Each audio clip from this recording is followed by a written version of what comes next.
2025 সালের 25শে ডিসেম্বর রাজধানী এক্সপ্রেস ধরে আমরা চললাম দিল্লির উদ্দেশ্যে।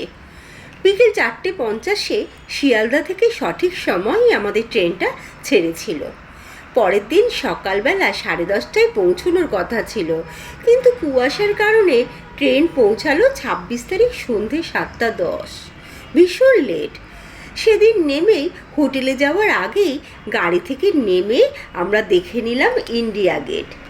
এটি 42 মিটার উঁচু ভারতের জাতীয় স্মৃতিসৌধ, যা নতুন দিল্লির রাজপথেই অবস্থিত।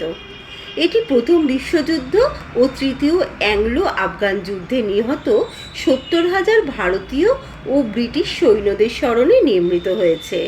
এটি নকশা করেছেন স্যার এডউইন লুটিয়েন্স। এর দেওয়ালে ছিল 13,500-র বেশি সৈনিকের নাম খোদাই করা। এর পরের দিন 27 তারিখ আমরা সকালে পৌঁছে গেছিলাম পার্লামেন্ট হাউস।